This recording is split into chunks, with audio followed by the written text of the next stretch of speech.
Hi, my name is Chris Acton with Acton Creative, and this is A Handwoven Experience. And today's episode, well, it's all about hemstitching. Hemstitching is a very helpful technique for nearly any weaving project. But the truth is that I don't use it very often. And there's not really a good reason for that. It's just never become part of my process. But I've been thinking more and more about how it could help me in some of my weaving projects.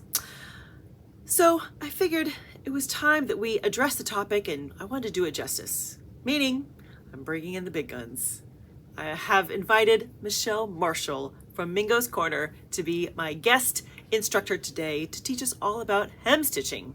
She is going to walk us through what is it? When do you use it? And exactly how does this work? Because at the end of the day, hemstitching is not only important for the function of the fabric, but it's also really beautiful. So let's all sit back and let Michele walk us through the fabulous world of hemstitching.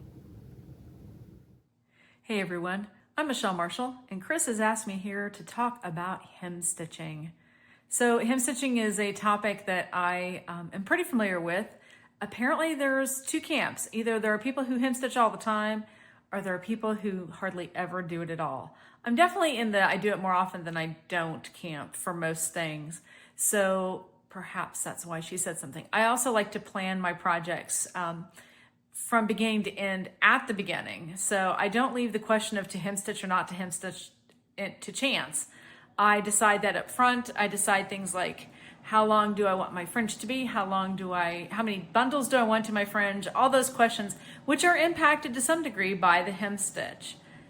So there are 3 times when I particularly like to choose to hemstitch.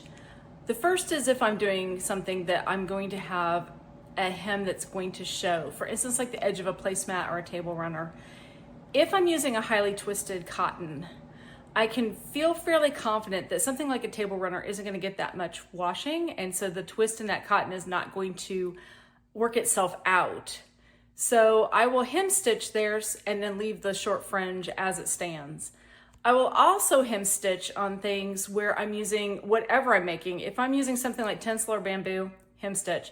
Because even if you're going to treat the hem in some way with a fringe that's going to get twisted or braided, you're going to want something to keep that last weft thread in place. The last 2 weft, they just kind of tend to slither out. And then I like to hem stitch even for scarves. I do a lot of scarves with sock yarn because I'm a rigid heddle weaver, so sock yarn is an easy thing to weave on the rigid heddle. And I have a sizable stash of sock yarn to work with. So I like to actually work the hem stitch at the end of my scarves with the intent of doing some sort of, I always braid or twist my fringe on my scarves. I don't like the look of the loose wool fringe, and it also does kind of tend to come untwisted.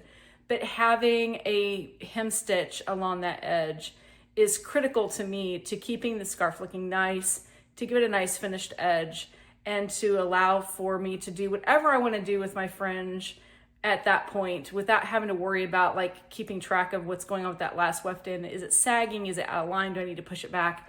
It's locked in. It's not going anywhere. So those are the 3 times that I typically specifically choose to hem stitch while my project is on the loom. So hem stitching is different from hemming. When we talk about hemming, we're talking about taking our fabric and folding over the raw edge and then folding it over again and basically encapsulating that raw edge on the edge of our fabric. And for hem stitching, we're talking about doing this while it's on the loom under tension. So the purpose of doing hem stitching on the loom under tension is to give yourself a finished edge that can survive wet finishing, that can survive fringe twisting, that can be the edge that is actually seen publicly on your work. So hem stitching comes in handy if you're wanting to do something like a table runner and you want to leave a short fringe, placemats where you might want to leave a short fringe. I use it all the time on scarves, which is why I'm kind of exploring different ways to do hem stitching because they can also be decorative. Think about doing something on a scarf where you use a different color than the normal weft of your fabric so that you can kind of highlight that hem stitch. So to that end, I'm going to demonstrate for you 3 different hem stitches that I am familiar with. And I'm going to give you my biggest tip about hem stitches ever, and I'm going to give you that right here, right now, which is Make a note. There's nothing more frustrating to me when I've done all this planning and I've decided how many ends I want in my fringe, and then weeks go by, the project gets set aside for whatever reason, and I have no idea what my plan was. Yeah, I've unrolled a bunch of projects, mostly scarves, to see what was I doing. So make a note. If you keep project notes, put it there. I have project notes. I have a special line dedicated to what did I do for the hem stitch? And I'm as guilty as the next person of forgetting to write it down. So make a note. Simple as over 3 warp threads, up 2 weft threads, whatever it takes, so you can remember if you're doing a square hem stitch, an Italian hem stitch, make that note so you know when you get to the end of your project. So without any further ado, we'll go look at a couple of demonstrations that I hope you'll find helpful. Okay, let's do a little demonstration of a couple of different hem stitching techniques. I am hem stitching on 8/2 cotton. These are towels. I would normally not hem stitch the ends of my towels because I'd run through the washer, let the washing machine take care of the shrinkage, and then I would do a folded over hem. But this is, well, needs must, in other words. So let's start with the simple hem stitch. I've got a kind of an exaggerated one here to start with.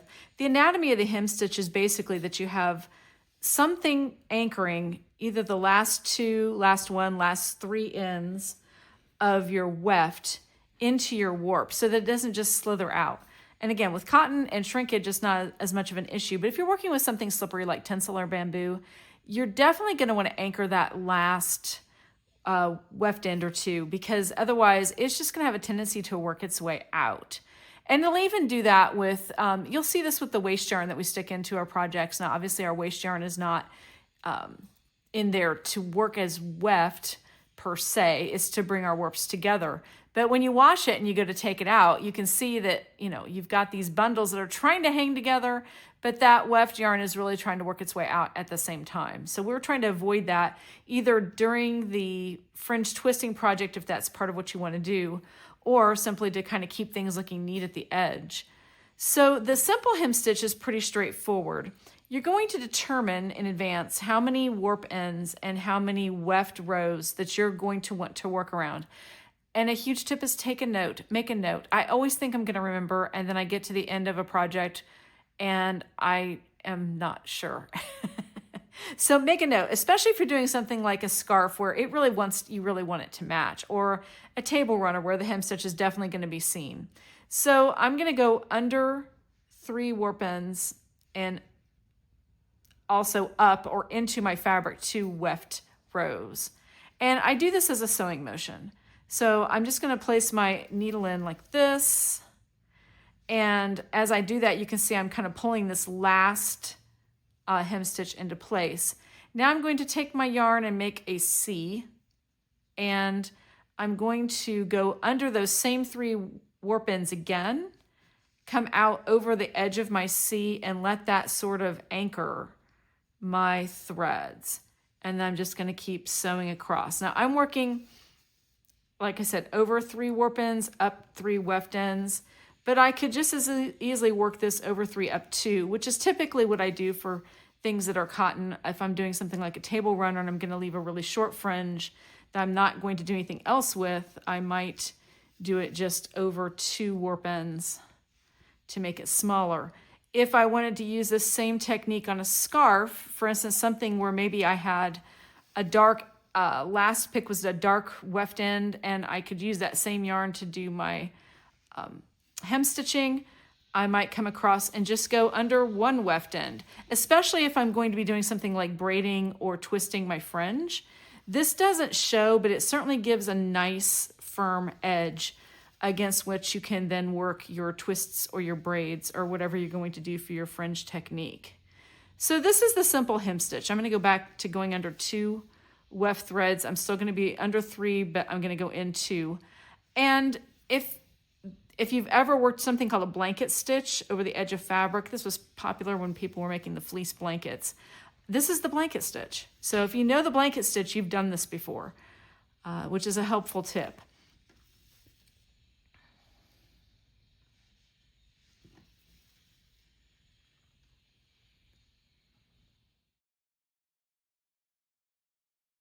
Okay, the next stitch I'm going to demonstrate is the Italian hem stitch. It's very similar to the blanket stitch or the simple hem stitch we've done before.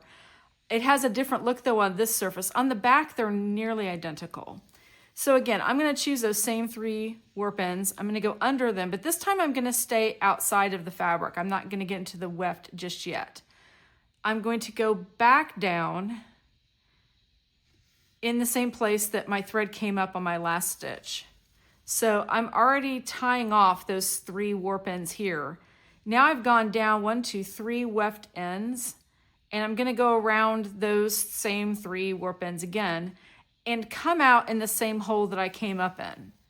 So I have 2 parallel lines here. Now what I've created on the back is just a zigzag on the back, a stitch that looks like this on the back side. So this is how it's kind of like the simple hem stitch, and that the back side just has a single slanted stitch across the thread you're working on. And then I'm going to go up to this corner up here. So this kind of makes a square on top. And I'm going to go under my next 3 warp ends.